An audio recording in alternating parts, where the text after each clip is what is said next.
নমস্কাৰ আকৌ আপোনালোকৰ মাজলৈ নতুন এটা ভিডিঅ' লৈ আগবাঢ়িছো ভিডিঅ'টো স্কিপ নকৰাকৈ সম্পূৰ্ণ হেকলৈ চাই থাকিব কিয়নো অৰুণোদয় আঁচনিৰ পৰা কাৰ কাৰ নাম কৰ্তন হ'ব এই ভিডিঅ'ৰ জৰিয়তে সবিশেষ জনাবলৈ ওলাইছো আপোনালোকে সম্পূৰ্ণ চাই থাকক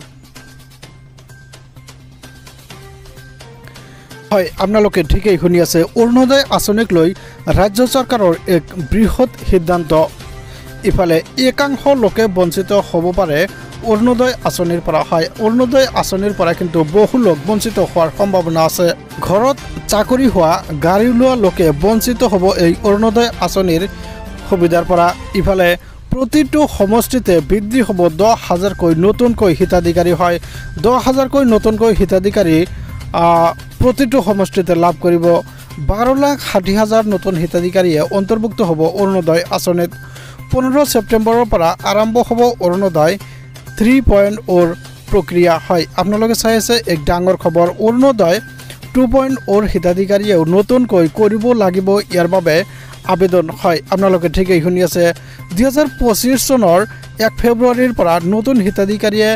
লাভ কৰিবলৈ সক্ষম হ'ব এই অৰুণোদয় আঁচনিৰ ধন এইবাৰ ৰেচন কাৰ্ড থকা হিতাধিকাৰীয়েহে লাভ কৰিব অৰুণোদয় আঁচনিৰ ধন অৰুণোদয় আঁচনিক লৈ ৰাজ্য চৰকাৰৰ এক বৃহৎ সিদ্ধান্ত এক ডাঙৰ সিদ্ধান্ত ঘোষণা কৰিছে হয় আপোনালোকে চাই আছে এক ডাঙৰ খবৰ একাংশ লোক বঞ্চিত হোৱাৰ সম্ভাৱনা আছে এই অৰুণোদয় আঁচনিৰ পৰা হয় আপোনালোকে ঠিকই শুনি আছে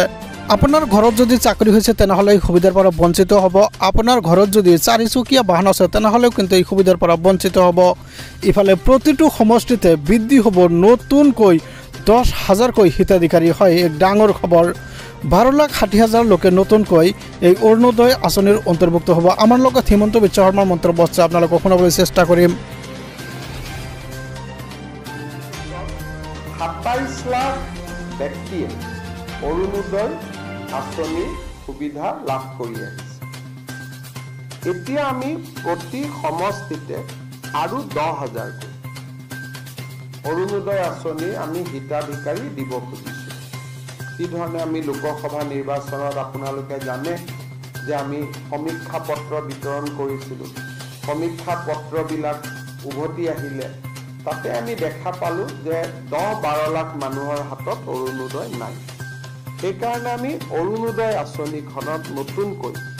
12,60,000 নতুন হিতাধিকাৰীক আমি অন্তৰ্ভুক্ত কৰিবলৈ সিদ্ধান্ত লৈছোঁ ই অৰুণোদয় 3 নামেৰে জনাজাত হ'ব অৰুণোদয় 2ৰ বেনিফিচিয়াৰীসকলেও 3ৰ বাবে নতুনকৈ আবেদন কৰিব লাগিব আৰু 3ত নতুনকৈ আবেদনকাৰী অন্তৰ্ভুক্ত হ'ব এই অৰুণোদয় 3ৰ প্ৰক্ৰিয়াটো 15 ছেপ্টেম্বৰৰ পৰা আৰম্ভ হ'ব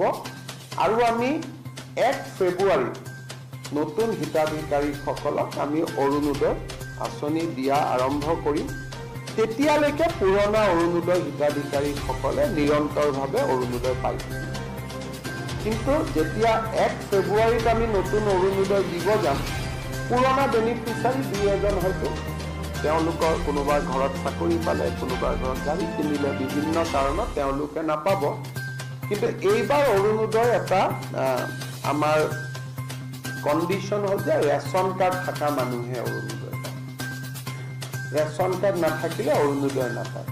ৰেচন কাৰ্ড থাকিলে অৰুণোদয়টো কিয় পাব ৰেচন কাৰ্ডবোৰ আধাৰ লিংক গতিকে অট'মেটিক অৰুণোদয়টো তেতিয়া আধাৰ লিংক হৈ যাব নহ'লে মই যোৱাবাৰ আপোনালোকক কৈছোঁ যে বহুত সময়ত কিছু অৰুণোদয়ৰ বেনিফিচিয়াৰী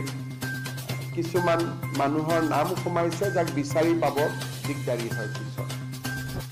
ইতিমধ্যে আপোনালোকে মুখ্যমন্ত্ৰী হিমন্ত বিশ্ব শৰ্মাৰ যে মন্তব্য আছিল সেই মন্তব্য কিন্তু আপোনালোকে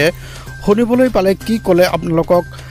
যদি আপোনাৰ ঘৰত চাৰিচকীয়া বাহন আছে আপোনাৰ ঘৰত যদি চাকৰি হৈছে আৰু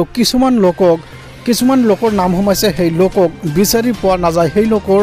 কিন্তু এতিয়া কৰ্তন হ'ব এই অৰুণোদয় আঁচনিৰ পৰা এই কথা কিন্তু মুখ্যমন্ত্ৰীয়ে ইতিমধ্যে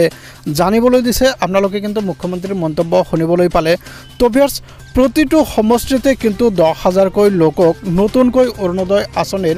অন্তৰ্ভুক্ত হ'ব আৰু সেইসকল কেৱল যাৰ নামত ৰেচন কাৰ্ড আছে সেই ব্যক্তিহে এই সুবিধা পাব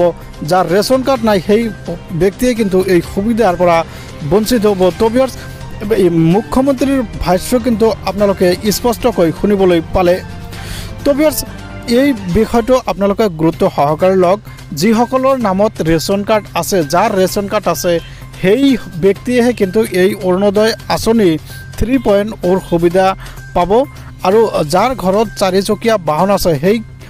মানুহ কিন্তু এই আঁচনিৰ পৰা বঞ্চিত হ'ব তো ভিউয়াৰ্স ভিডিঅ'টো ভাল পালে চেনেলটো ছাবস্ক্ৰাইব কৰি দিব ভিডিঅ'টোত এটা লাইক কৰি দিব কমেণ্টছ কৰিবলৈ নেপাহৰিব ধন্যবাদ থেংক ইউ